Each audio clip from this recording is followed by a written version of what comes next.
पाटील साहेब यानंतर मी विनंती करेन आदरणीय नामदार राधाकृष्णजी विखे पाटील साहेब आपण देखील सर्वांना शुभेच्छा द्याव्या. छत्रपती शिवाजी महाराज की जय. छत्रपती शिवाजी महाराज की जय.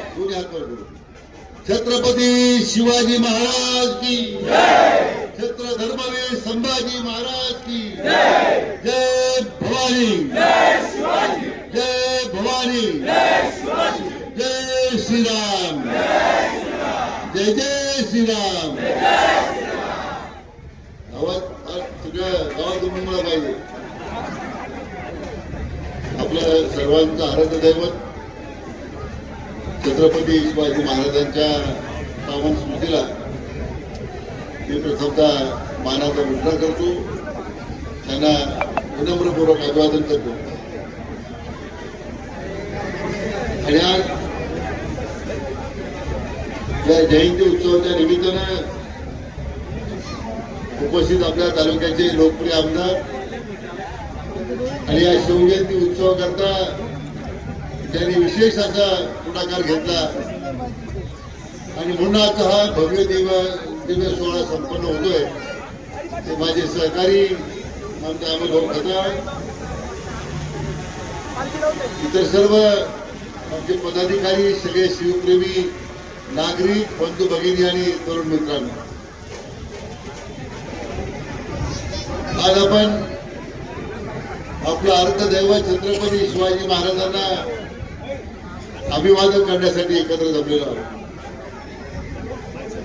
संपूर्ण राज्यातच नव्हे तर देशभरामध्ये प्रचंड उत्साह या शिवजयंतीच्या निमित्तानं महाराजांना अभिवादन करण्यासाठी आपल्याला पाहायला मिळतो.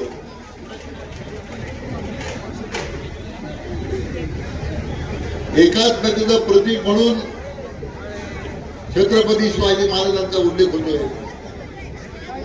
ज्यांच्या काळामध्ये 18 पगड जातीचं मोठं, त्या काळामध्ये मोठा शाप मानला जायचा. समाज व्यवस्था त्या जोखड्यात अडकली होती. अशा काळामध्ये छत्रपती शिवाजी महाराजांनी मध्यमावळ एकत्र केले आणि रयतेची स्थापना केली. किंबहुना आपला सर्वांना अभिमान वाटावा असे आपले जाणते राजे आज त्यांच्यामुळे आणि त्यांनी या रयतेचं राज्य निर्माण केल्यामुळे आज आपण सगळे या ठिकाणी एकत्र जमलेला. आपल्या देशामध्ये तर शेकडो राजवाडे होऊन गेले.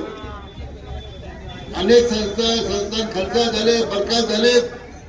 कोणत्याही राजाचं नाव आपल्याला आठवत सुद्धा नाही. एकमेव नाव आहे की आपलं दैवत छत्रपती शिवाजी महाराजांचं नाव हे अजरामर झालेलं आहे आणि त्याचं खरं म्हणजे आज आपल्या सगळ्यांना आशीर्वाद मिळतो. अशा एका रयतेच्या राज्याच्या आशीर्वादानं आपल्या सगळ्यांना काम करण्याची संधी मिळते. ज्या काळामध्ये रयतेच्या राज्यामध्ये समाजावर होणाऱ्या अन्यायाचा त्या ठिकाणी निकाल व्हायचा, समाजद्रोही लोकांना शासन व्हायचं आणि त्यामुळे जातीवादाच्या कुठल्या गोष्टी करण्याचं धाडस त्यावेळी कधी होत नव्हतं. इतिहासाची अनेक पानं उलगडली तर आपल्याला महाराजांचं चरित्र समोर येईल. मी ते वेळ घेऊन आमच्या ते सांगून आपला वेळ घेणार नाही. आजच्या सामाजिक व्यवस्थेमध्ये धर्माच्या जातीच्या नावावर आपली जी ओळख होते, मला वाटतं रयतेच्या राज्याला ते अभिप्रेत नव्हतं. म्हणजे रयतेचा सेवक आहे, हाच आपली जात आहे, तोच आपला धर्म आहे, तेच आपलं भविष्य आहे. अशा पद्धतीने आपण सगळ्यांनी काम करण्याची आवश्यकता आहे. म्हणून मी आपला अधिकचा वेळ घेत नाही. आपल्या आराध्य दैवताचं आश्वर पुत्राचं स्मारक संघटनेला व्हावं अशी आपले आमदार अमोल खताळांची फार इच्छा होती. मला वाटतं ह्या वर्षभरामध्ये त्याला 1 कोटी रुपये आपण दिलेले आहेत.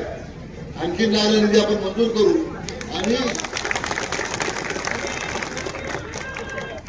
एसटी स्टँड परिसरामध्ये भव्य दिव्य असा पुतळा उभा राहील आणि पुढची शिवजयंती आपण त्या ठिकाणी साजरी करू हे तुम्हाला त्या ठिकाणी आठवण करतो. त्या संख्येनं आपण सगळ्या भक्ती या ठिकाणी आलात. आमच्या इथं मावळे उपस्थित आहेत, बाळगोपाळ उपस्थित आहेत. प्रत्येकाच्या चेहऱ्याकडे पाहिल्यानंतर एक प्रकारचा संचार प्रत्येकामध्ये झालेला दिसतो. हाच ही ताकद, हाच आत्मविश्वास उद्या रयतेच्या राज्यामध्ये काम करताना छत्रपतीला स्मरून आपण शपथ घेतली पाहिजे. जातीवाद करणार नाही, सामाजिक तेढ निर्माण करणार नाही, फक्त आणि फक्त रयतेचा सेवक म्हणूनच मी काम करीन. मला वाटतं हीच खरं आजच्या निमित्तानं महाराज अभिप्रेत असणारं जे रयतेचं राज्य आहे ते आपल्याला उदाहरणाला पाहायला मिळेल. पुन्हा एकदा मी अमोल भाऊ आपल्याला सर्व आपल्या शिवप्रेमी कार्यकर्त्यांचं एक उत्तम आयोजनाबद्दल मनापासून आपल्या सर्वांचे अभिनंदन करतो, मनापासून आपल्याला धन्यवाद देतो. पुन्हा एकदा छत्रपती शिवाजी महाराजांच्या स्मृतीला अभिवादन करतो, मानाचा मुजरा करतो आणि थांबतो. जय हिंद, जय महाराष्ट्र, जय शिवराय. दोन्ही मान्यवरांना विनंती आहे आपण थोडा वेळ फक्त थांबावं. इथं आपल्या स्थानिक कलावंतांचं योगाचं प्रात्यक्षिक होणार आहे. तेवढं फक्त बघून आपण लगेच